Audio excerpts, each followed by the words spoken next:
जय माता दी। सबसे पहले आप सभी को नवरात्रि के दूसरे दिन की हार्दिक शुभकामनाएं। आज की इस वीडियो में हम आपको दुर्गा सप्तशती पाठ का अध्याय 2 और 3 सुनाने वाले हैं। वीडियो में बने रहिएगा क्योंकि दुर्गा सप्तशती पाठ को बीच में आधा अधूरा नहीं छोड़ते हैं, इससे हमें पूर्ण फल की प्राप्ति नहीं होती है। तो वीडियो को पूरा सुनिए और दुर्गा सप्तशती पाठ का आनंद लीजिए। चलिए शुरू करते हैं दुर्गा सप्तशती पाठ। उससे पहले कमेंट बॉक्स में जय माता दी जरूर लिखिए। या देवी सर्वभूतेषु ब्रह्मचारिणे रूपेण संस्थिता नमस्तस्यै नमस्तस्यै नमस्तस्यै नमो नमः। माता रानी आप सभी भक्तों की मनोकामना पूर्ण करे।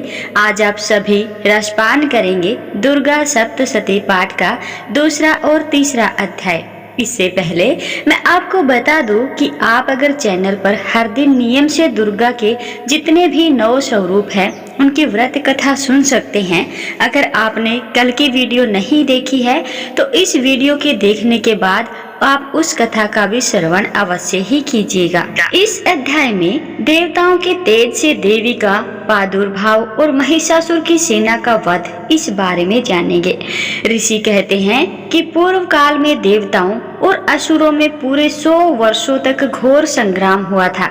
उसमें असुरों का स्वामी महिषासुर था और देवताओं के नायक इंद्र थे। उस युद्ध में देवताओं की सेना महाबली असुरों से परास्त हो गई। संपूर्ण देवताओं को जीतकर महिषासुर इंद्र बन बैठा। तब पराजित देवता प्रजापति ब्रह्मा जी के आगे करके उस स्थान पर गए जहां भगवान शंकर और श्री हरि विष्णु विराजमान थे। देवताओं ने महिषासुर के पराक्रम तथा अपनी पराजय का यथावत वृत्तांत उन दोनों देवसरों से विस्तार पूर्वक कह सुनाया। देवता बोले, भगवान महिषासुर सूर्य, इंद्र, अग्नि, वायु, चंद्रमा, यम, वरुण तथा अन्य देवताओं के भी अधिकार छीन करके स्वयं ही सबका अधिष्ठाता बन बैठा है। उस दुरात्मा महिषासुर ने समस्त देवताओं को स्वर्ग से निकाल दिया है। अब वे मनुष्यों की भांति पृथ्वी पर विचरते हैं। दैत्यों की यह सारी करतूत हमने आप लोगों को कह सुनाई। अब हम आपकी ही शरण में आए हैं, उसके वध का कोई उपाय सोचिए। इस पर देवताओं के वचन सुनकर भगवान विष्णु और शिव ने दैत्यों का पर बड़ा ही क्रोध किया। उनकी भौहें तन गई और मुंह टेढ़ा हो गया। तब अत्यंत कोप में भरे हुए चक्रपाणी ऋषि विष्णु के मुख से एक महान तेज प्रकट हुआ। इसी प्रकार ब्रह्मा, शंकर तथा इंद्र आदि अन्य देवताओं के शरीर से भी बड़ा भारी तेज निकला। वह सब मिलकर एक हो गया। महान तेज का वह पुंज जाज्वल्यमान पर्वत जान पड़ा। देवताओं ने देखा वहां उसकी ज्वालाएं संपूर्ण दिशाओं में व्याप्त हो रही थी। संपूर्ण देवताओं के शरीर से प्रकट हुए उस तेज की कहीं तुलना नहीं थी।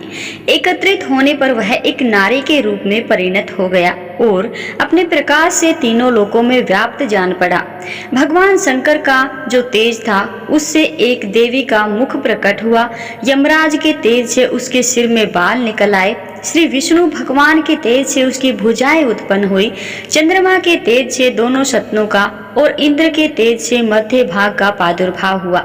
वरुण के तेज से जंघा और पिंडली तथा पृथ्वी के तेज से नितंब भाग प्रकट हुआ। ब्रह्मा के तेज से दोनों चरण और सूर्य के तेज से उसकी उंगलियां हुई। वसुओं के तेज से हाथों की अंगुलियां और कुबेर के तेज से नासिका प्रकट हुई। उस देवी के दांत प्रजापति के तेज से और तीनों नेत्र अग्नि के तेज से प्रकट हुए थे। उसकी भौं संध्या के और कान वायु के तेज से उत्पन्न हुए थे। इसी प्रकार अन्य देवताओं के तेज से भी उस कल्याणमयी देवी का आविर्भाव हुआ।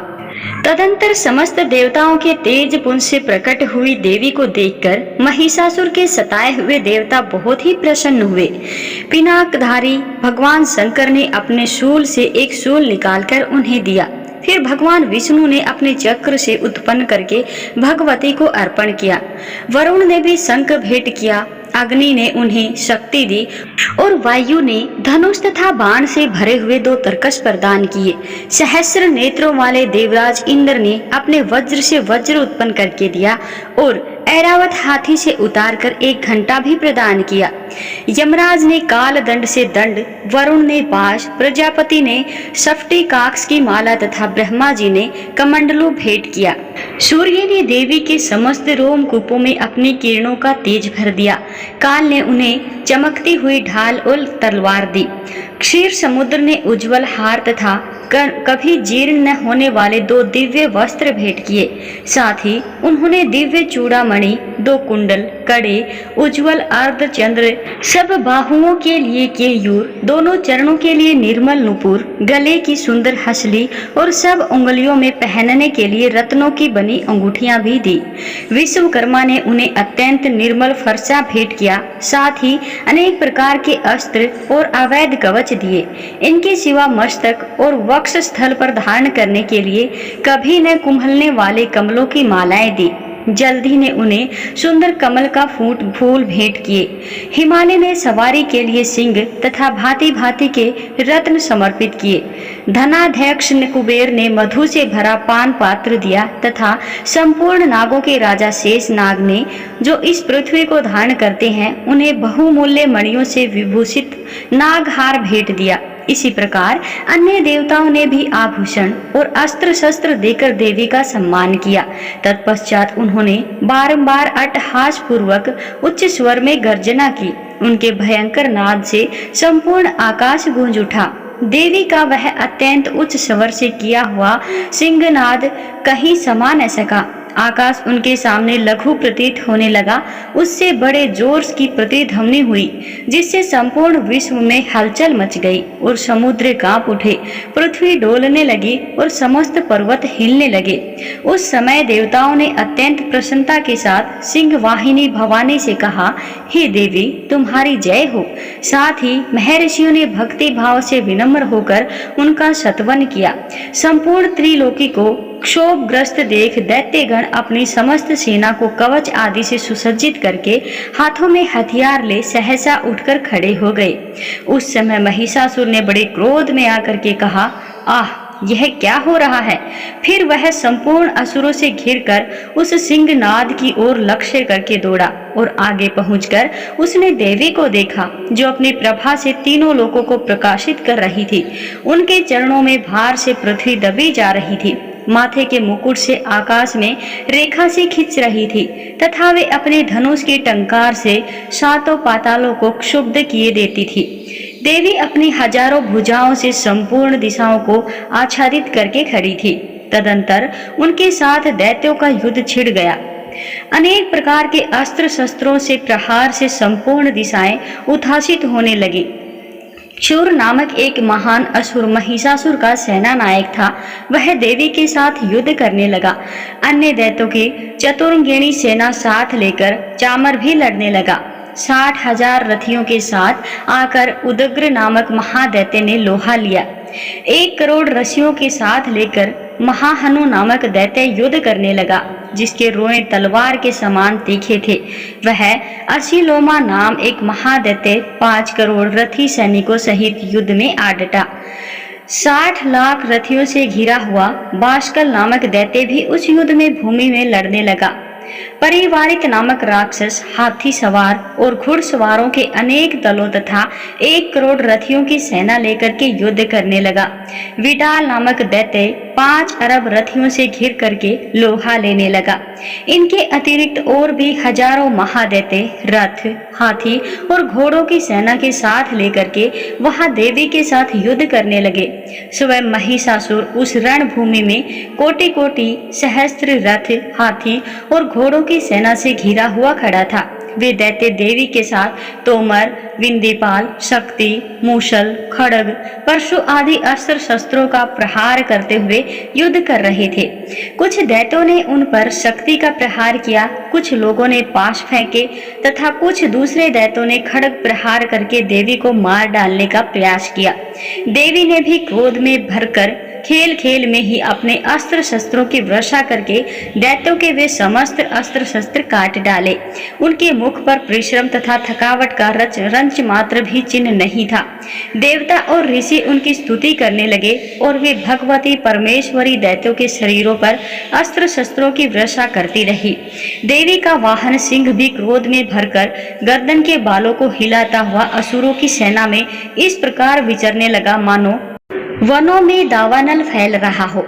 रणभूमि में दैत्यों के साथ युद्ध करती हुई अंबिका देवी ने जितने भी निश्वास छोड़े वे सभी तत्काल सैकड़ों हजारों गणों में रूप में प्रकट हो गए और परशु, बिंदीपाल, खड्ग तथा पट्टिश आदि अस्त्रों द्वारा असुरों का सामना करने लगे। देवी की शक्ति से बढ़े हुए वे गण असुरों का नाश करते हुए नगाड़ा और शंख आदि बजाने लगे। उस संग्राम महोत्सव में कितने ही गण मृदंग बजा रहे थे। तदंतर देवी ने त्रिशूल से, गदा से, शक्ति की वर्षा से और खड्ग आदि से सैकड़ों महादैत्यों का संहार कर डाला। कितनों को घंटे में भयंकर नाद से मूर्छित करके मार गिराया। बहुत से दैत्यों को पास से बांध करके धरती पर घसीटा। कितने ही दैत्य उनकी तीखी तलवार की मार से दो दो टुकड़े हो गए। कितने ही गदा की चोट से घायल होकर धरती पर सो गए। कितने ही मुसल की मार से अत्यंत आहत होकर रक्त वमन करने लगे। कुछ दैत्य शूल से छाती फट जाने के कारण पृथ्वी पर ढेर हो गए। उस रणांगण में बाण समूहों की वृष्टि से कितने ही असुरों की कमर टूट गई। बाज की तरह झपटने वाले देव पीड़क दैत्यगण अपने प्राणों से हाथ धोने लगे। किन्हीं की बाहें छिन्न भिन्न हो गई, कितनों की गर्दनें कट गई, कितने ही दैत्य के मस्तक कट कट कर गिरने लगे। कुछ लोगों के शरीर मध्य भाग में ही विदीर्ण हो गए। कितने ही महादैत्यों की जांघें कट जाने से पृथ्वी पर गिर पड़े। कितनों को ही देवी ने एक बाह, एक पैर और एक नेत्र वाले करके दो टुकड़ों में चीर डाला। कितने सारे दैत्य मस्तक कट जाने पर भी गिरकर फिर उठ जाते और केवल धड़ के ही रूप में अच्छे अच्छे हथियार हाथ में ले देवी के साथ युद्ध करने लगते। दूसरे कदम युद्ध के बाजों की लय पर नाचते थे। कितने ही बिना सिर के धड़ हाथों में खड्ग शक्ति सृष्टि लिए दौड़ते थे तथा दूसरे महादैत्य ठहरो ठहरो यह कहते देवी को युद्ध के लिए ललकारते थे। जहाँ पर घोर संग्राम हुआ वहाँ की धरती देवी को गिराए हुए रथ, हाथी, घोड़े असुरों की लाशों से ऐसी फट गई कि वहाँ चलना फिरना असंभव हो गया था।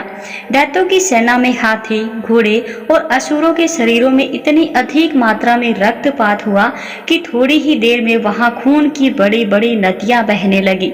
जगदम्बा ने असुरों की विशाल सेना को क्षण भर में नष्ट कर दिया।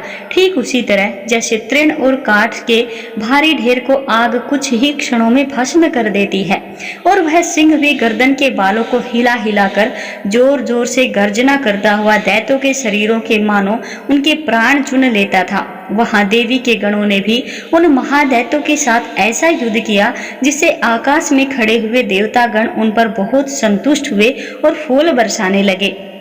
इस प्रकार श्री मार्कंडेय पुराण में सावर्णिक मनवंतर की कथा के अंतर्गत देवी महात्म्य में महिषासुर की सेना का वध नामक दूसरा अध्याय पूरा हुआ। देवी महात्म्य अध्याय 3 सुनते हैं। आइए इस अध्याय में सेनापतियों सहित महिषासुर का वध होता है, ये इस अध्याय में हम जानेंगे। ऋषि कहते हैं, दैत्यों की सेना को इस प्रकार तहस नहस होते देख महादैत्य सेनापति चिक्षुर क्रोध में भरकर अंबिका देवी से युद्ध करने के लिए आगे बढ़ा। वह असुर रणभूमि में देवी के ऊपर इस प्रकार बाणों की वर्षा करने लगा जैसे बादल मेरुगिरी के शिखर पर पानी की धार बरसा रहा हो। तब देवी ने अपने बाणों से उसके बाण समूह को अनायास की तरह काट दिए। उसके घोड़ों और सारथी को भी मार डाला। साथ ही उसके धनुष तथा अत्यंत ऊंची ध्वजा को भी तत्काल ही काट गिराया। धनुष कट जाने पर उसके अंगों को अपने बाणों से बींध डाला। धनुष, रथ, घोड़े और सारथी के नष्ट हो जाने पर वह असुर ढाल और तलवार लेकर के देवी की ओर बढ़ा। उसने तीखी धार वाली तलवार से सिंह के मस्तक पर चोट करके देवी की बाईं भुजा में बड़े वेग से प्रहार किया। हे राजन, देवी की बाह पर पहुंचते ही वह तलवार टूट गई। फिर तो क्रोध से लाल आंखें करके उस राक्षस ने शूल हाथ में लिया और उसे उस महादैत्य ने भगवती भद्रकाली के ऊपर चलाया। वह शूल आकाश से गिरते हुए सूर्य मंडल की भांति अपने तेज से प्रज्वलित हो उठा। उस शूल को अपनी ओर आते देख देवी ने भी शूल पर प्रहार किया। उसे राक्षस के शूल के सैकड़ों टुकड़े हो गए। साथ ही महादैत्य चिक्षुर की भी ध्वजियां उड़ गई। वह प्राणों से हाथ धो बैठा। महिषासुर के सेनापति उस महापराक्रमी चिक्षुर के मारे जाने पर देवताओं को पीड़ा देने वाला चामर हाथी पर चढ़कर के आया। उसने भी देवी के ऊपर शक्ति का प्रहार किया, किंतु जगदम्बा ने अपने हुंकार से ही आहत तथा निष्प्रभ करके तत्काल पृथ्वी पर गिरा दिया। शक्ति टूटकर गिरी हुई देख चामर को बड़ा क्रोध हुआ। अब उसने शूल चलाया, किंतु देवी ने उसे भी अपने बाणों द्वारा काट डाला। इतने में ही देवी का सिंह उछल करके हाथी के मस्तक पर चढ़ बैठा और उस दैत्य के साथ खूब जोर लगाकर बाहु युद्ध करने लगा। वे दोनों लड़ते लड़ते हाथी से पृथ्वी पर आ गए और अत्यंत क्रोध में भरकर एक दूसरे पर बड़े भयंकर प्रहार करते हुए लड़ने लगे। तदंतर सिंह बड़े वेग से आकाश की ओर उछला और उधर से गिरते समय अपने पंजों की मार से चामर का सिर धड़ से अलग कर दिया। इस प्रकार उदग्र भी शिला और वृक्ष आदि की मार खाकर रणभूमि में देवी के हाथ से मारा गया तथा कराल भी दांतों, मुक्कों और थप्पड़ों की चोट से धराशायी हो गया। क्रोध से भरी हुई देवी ने गदा की चोट से उद्दत का कचूमर निकाल डाला। भिंडी पाल से वाशकल को तथा बाणों से ताम्र को, अंधक को मौत के घाट उतार दिया। 3 नेत्रों वाले परमेश्वरी ने त्रिशूल से उग्राश्य, उग्रवीर्य तथा महाहनु नामक दैत्यों को मार डाला। तलवार की चोट से विडाल के मस्तक को धड़ से काट गिराया। दुर्धर को दुर्मुख इन दोनों को भी अपने बाणों से यमलोक भेज दिया।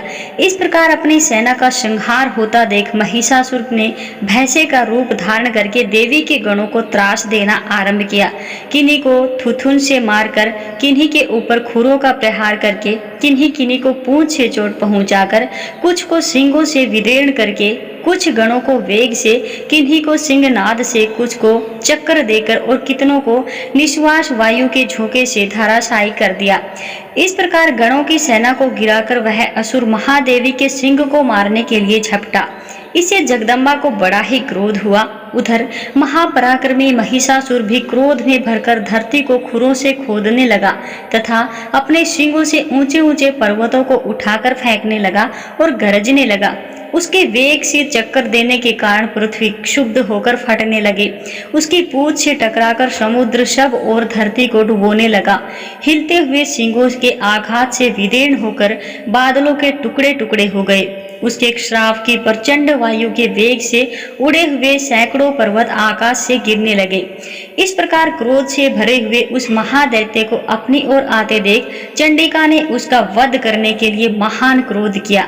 उन्होंने पाश फेंककर उस महान असुर को बांध लिया। उस महासंग्राम में बंध जाने पर उसने भैंसे का रूप त्याग दिया और तत्काल सिंह के रूप में प्रकट हो गया। उस अवस्था में जगदम्बा जो ही उसका मस्तक काटने के लिए उद्यत हुई, त्यों ही वह खड्गधारी पुरुष के रूप में दिखाई देने लगा।